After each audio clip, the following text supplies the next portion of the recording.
کہ اپنی قسمت کا رونا تو رونا نہیں، اپنے اشکوں سے دامن بھگونا نہیں، نفرت ایک دن ہار ہی جائیں گی، رب کی رحمت سے مایوس ہونا نہیں۔ سنیں گے دوستو آج کی اس ویڈیو میں عمران پرتاپ بری کی بہترین نظم سے پہلے خاص بات سنتے ہیں۔ صبر کی دو صورتیں ہیں، جو ناپسند ہو اسے برداشت کرنا اور جو پسند ہو اس کا انتظار کرنا۔ چلیے پہلے سنتے ہیں عمران صاحب کی نظم۔ تو آپ سے گزارش ہے ویڈیو کو لائک کیجیے اور چینل کو ضرور سبسکرائب کیجیے۔ ایک برا دور آیا ہے ٹل جائے گا، وقت کا کیا ہے ایک دن بدل جائے گا۔ ایک برا دور آیا ہے ٹل جائے گا، وقت کا کیا ہے ایک دن بدل جائے گا۔ پہلا بند پڑھتا ہوں کہ وقت کی نبض پر ہاتھ رکھے رہو۔ مشاعرے تربیت بھی کرتے ہیں، مشاعرے حوصلہ بھی دیتے ہیں، میں وہ دینے کی کوشش کر رہا ہوں، میری نئی نسلوں اسے گھر لے کے جانا کہ وقت کی نبض پر ہاتھ رکھے رہو اور دعاؤں کو بھی ساتھ رکھے رہو، اپنے بچوں میں تعلیم پیدا کرو، اپنے بچوں میں تعلیم پیدا کرو اور قابو میں جذبات رکھے رہو کہ رب کی رحمت پہ ہر پل بھروسہ رکھو، لڑکھڑایا قدم بھی سنبھل جائے گا۔ ایک برا وقت آیا ہے ٹل جائے گا، وقت کا کیا ہے ایک دن بدل جائے گا۔ اور سننا میری یہ بات، میرے یہ مصرے کہ اپنی قسمت کا رونا تو رونا نہیں، اپنی قسمت کا رونا تو رونا نہیں، اپنے اشکوں سے دامن بھگونا نہیں، نفرت ایک دن ہار ہی جائیں گی، رب کی رحمت سے مایوس ہونا نہیں۔ ایسے کام نہیں چلے گا، مجھے سن کے بتائیے یہ مصرے میں پھر سے پڑھتا ہوں کہ اپنی قسمت کا رونا تو رونا نہیں، اپنے اشکوں سے دامن بھگونا نہیں، نفرت ایک دن ہار ہی جائیں گی، رب کی رحمت سے مایوس ہونا نہیں، کہ دل میں ایمان کی شمع جلا کر رکھو۔ مہر لگانا میری بات پہ کہ دل میں ایمان کی شمع جلا کر رکھو، ورنہ کوئی اندھیرا نگل جائے گا۔ ایک برا وقت آیا ہے ٹل جائے گا، وقت کا کیا ہے ایک دن بدل جائے گا۔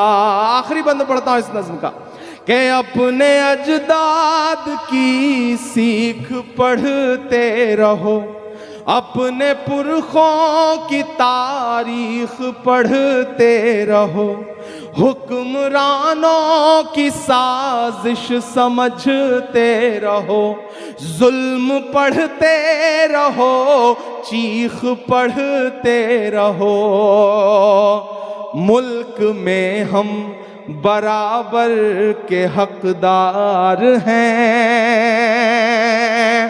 مہر لگانا 12 بنکی والوں، جو میں کہہ رہا ہوں نظم سننے کے بعد آپ اپنی رائے میں کیا کہنا چاہتے ہیں وہ نیچے کمنٹ باکس میں ضرور بتائیے۔ دوستو منتخبہ حدیث کتاب سے دعوت و تبلیغ حدیث سنتے ہیں۔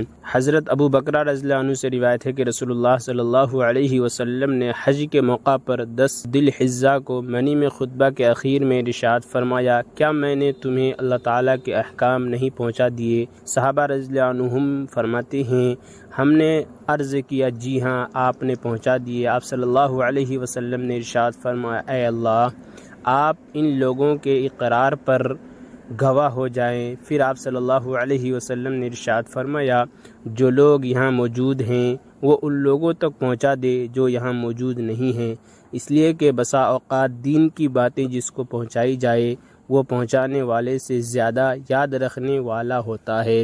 فائدہ اس حدیث شریف میں اس بات کی تاکید فرمائی گئی ہے کہ اللہ تعالیٰ اور ان کے رسول صلی اللہ علیہ وسلم کی جو بات سنی جائے اسے سننے والا اپنی ذات تک محدود نہ رکھے بلکہ اسے دوسرے لوگوں تک پہنچائے، ممکن ہے وہ لوگ اسے زیادہ یاد رکھنے والے ہوں۔ حضرت نعمان بن بشیر رضی اللہ عنہما فرماتے ہیں کہ رسول اللہ صلی اللہ علیہ وسلم نے ارشاد فرمایا اس شخص کی مثال جو اللہ تعالیٰ کا فرما بردار ہے اور اس شخص کی جو اللہ تعالیٰ کا نافرمان ہے ان لوگوں کی طرح ہے جو ایک بڑی کشتی پر سوار ہوں، قرا سے کشتی کی منزلیں مقرر ہو گئی ہوں کہ بعض لوگ کشتی کے اوپر کے حصہ میں ہوں اور بعض لوگ نیچے کے حصہ میں ہوں۔ نیچے کی منزل والوں کو جب پانی لینے کی ضرورت ہوتی تو وہ اوپر آتے ہیں اور اوپر کی منزل پر بیٹھنے والوں کے پاس سے گزرتے ہیں۔ انہوں نے سوچا کہ اگر ہم اپنے نیچے کے حصے میں سوراخ کر لیں تاکہ اوپر جانے کے بجائے سوراخ سے ہی پانی لے لیں اور اپنے اوپر والوں کو تکلیف نہ دیں تو کیا ہی اچھا ہو۔ اب اگر اوپر والے نیچے والے کو ان کے حال پر چھوڑ دے اور ان کو ان کی اس رائے سے نہ روکیں اور وہ سوراخ کر لے تو سب کے سب ہلاک ہو جائیں گے، اور اگر وہ ان کے ہاتھوں کو پکڑ لیں گے سوراخ نہیں کرنے دیں گے تو وہ خود بھی اور دوسرے تمام مسافر بھی بچ جائیں گے۔ فائدہ اس حدیث میں دنیا کی مثال ایک کشتی سی دی گئی ہے جس میں سوار جماعت ایک دوسرے کی غلطی سے متاثر ہوئے بغیر نہیں رہ سکتی۔ ساری دنیا کے انسان ایک قوم کی طرح ایک کشتی میں سوار ہیں، اس کشتی میں فرما بردار بھی ہیں اور نافرمان بھی ہیں۔ اگر نافرمانی عام ہوئی تو اس سے صرف وہی طبقہ متاثر نہیں ہوگا جو اس نافرمانی میں مبتلا ہے بلکہ پوری قوم پوری دنیا متاثر ہوگی۔ اس لیے انسانی معاشرے کو تباہی سے بچانے کے لیے ضروری ہے کہ اللہ تعالیٰ کی نافرمانیوں کو روکا جائے۔ اگر ایسا نہیں ہوگا تو سارا معاشرہ اللہ تعالیٰ کے عذاب میں گرفت ہو سکتا ہے۔ حضرت ابو ہریرہ رضی اللہ عنہ روایت کرتے ہیں کہ رسول اللہ صلی اللہ علیہ وسلم ایک گلبہ کے ڈھیر کے پاس سے گزرے۔ آپ صلی اللہ علیہ وسلم نے اپنا ہاتھ مبارک اس ڈھیر کے اندر ڈالا تو ہاتھ میں کچھ تری محسوس ہوئی۔ آپ صلی اللہ علیہ وسلم نے غلہ بیچنے والے سے پوچھا یہ کیسی تری ہے؟ اس نے عرض کیا یا رسول اللہ غلہ پر بارش کا پانی پڑ گیا تھا۔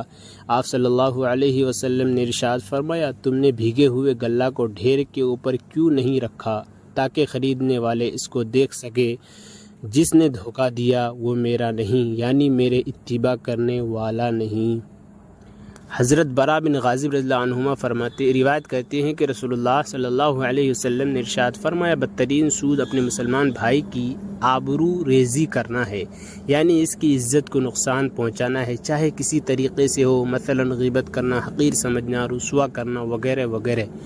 فائدہ مسلمانوں کی آبرو ریزی کو بدترین سود اس وجہ سے کہا گیا ہے کہ جس طرح سود میں دوسرے کے مال کو ناجائز طریقے پر لے کر اسے نقصان پہنچایا جاتا ہے، اسی طرح مسلمان کی آبرو ریزی کرنے میں اس کی عزت کو نقصان پہنچایا جاتا ہے، اور چونکہ مسلمان کی عزت اس کے مال سے زیادہ محترم ہے اس وجہ سے آبرو ریزی کو بدترین سود فرمایا گیا ہے۔ دوستو ایسے ویڈیو کے لیے ہمارے اس چینل کو ضرور سبسکرائب کریں۔ ملتے ہیں اور دوسری ویڈیو کے ساتھ، تو جب تک کے لیے دیجیے مجھے اجازت اور رکھیے اپنا خیال۔ آپ دیکھ رہے تھے ثاقب میڈیا اور میں آپ کے ساتھ محمد ثاقب۔ السلام علیکم ورحمۃ اللہ وبرکاتہ۔